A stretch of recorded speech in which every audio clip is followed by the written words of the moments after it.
본 유튜브 영상은 자녀에게 무시당하는 부모의 상처받은 마음에 대해 이야기합니다. 자녀의 무심하거나 권리의식이 높은 태도가 부모에게 깊은 고통을 줄 수 있으며, 특히 부모의 희생을 당연하게 여기거나 노력을 폄하할 때 더욱 그러합니다. 자녀의 존중을 이끌어내기 위해 부모가 취해야 할 단호하면서도 감정적이지 않은 대화 방식을 제시합니다. 이를 통해 부모가 자신의 존엄을 지키고 자녀가 스스로를 돌아보게 만드는 것의 중요성을 강조하며, 궁극적으로 부모는 희생만을 하는 존재가 아닌 존중받아야 할 한 사람임을 역설합니다. 부모를 무시하거나 당연하게 여기는 자녀의 태도로 인해 상처받는 부모들에게 위로와 실질적인 해결책을 제시한다. 자녀의 무례함에 상처받고 때로는 자책하며 인내하는 부모의 심정을 공감하며, 더 이상 사랑이라는 이름으로 종속되지 않도록 존중을 되찾는 방법을 이야기한다. 핵심은 감정적인 반응이나 과거의 희생을 강조하는 대신 자녀 스스로 자신의 태도를 자각하게 만드는 한마디의 힘을 강조하는 것이다. 또한 자녀의 권리의식과 연령 편향 등의 심리적 기제를 설명하며 부모가 자신을 지키는 것의 중요성을 역설한다. 자녀의 말 한마디와 눈빛 하나의 존재가 작아지는 기분을 느끼며 내가 얘한테 이렇게 무시당할 사람이었나라는 생각이 들 수 있다.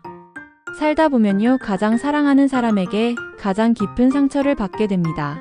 자식의 말 한마디에 가슴이 내려앉고 그 눈빛 하나의 존재가 작아지는 기분이 들기도 하죠. 사랑이 존중을 잃는 순간 그것은 사랑이 아니라 종속이다. 더 이상 자녀의 무례함을 참아서는 안 된다. 사랑이라는 이름으로 부모의 존중이 무시될 때 관계는 왜곡된다. 더는 참지 마세요. 사랑이 존중을 잃는 순간 그건 사랑이 아니라 종속이 됩니다. 자녀의 태도를 바꾸는 것은 감정이 아닌 자각이다. 부모가 감정적으로 반응하거나 과거의 희생을 들먹이면 자녀는 오히려 죄책감보다 반발심을 느낀다. 자녀는 죄책감을 느끼는 순간 자신을 방어하려는 도덕적 방어 기제가 작동한다. 특히 가족관계에서는 이 반응이 더 강하게 나타난다. 가족이라는 울타리 안에서의 안도감이 자녀의 말과 태도의 경계를 무디게 만든다. 철학자 쇼펜하우는 말했습니다. 사람의 태도를 바꾸는 것은 설교가 아니라 자각이다.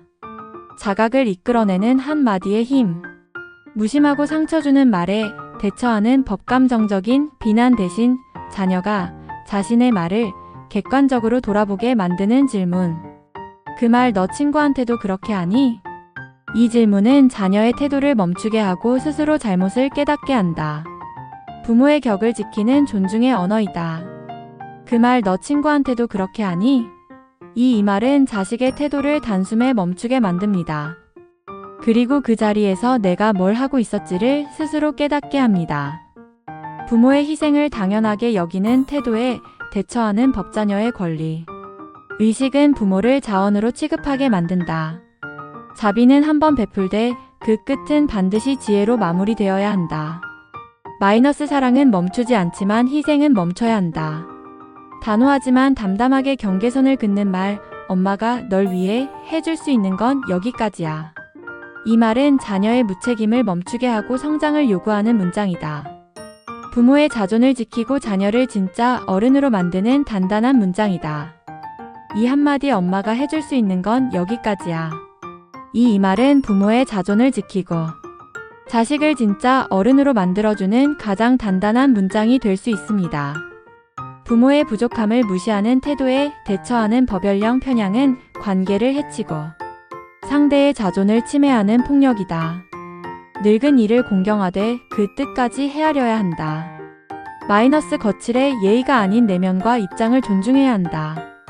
자신의 존엄을 지키는 말 모르는 게 아니라 모르는 거야. 모른다고 해서 무능한 건 아니야. 그리고 내가 나보다 많이 안다고 해서 엄마가 너보다 못한 사람이 되는 건 아니야. 이 말은 자녀의 말을 멈추게 하고 스스로를 돌아보게 만든다. 모른다고 해서 무능한 게 아니야. 그리고 내가 나보다 많이 한다고 해서 엄마가 더 못한 사람이 되는 건 아니야. 이 말은 자식의 말을 멈추게 하는 동시에 스스로를 돌아보게 만듭니다. 부모에게 정말 필요한 것은 존중이다. 자녀에게 바라는 것은 물질적인 보상이 아닌 자신이 베푼 사랑이 무시받지 않기를 바라는 마음, 즉 존중이다. 존중은 우연히 받는 것이 아니라 스스로 지켜낼 때 생겨나는 것이다. 도움을 주었는데 돌아온 것이 질책일 때의 상처. 이것을 인지적 박탈감이라고 부른다.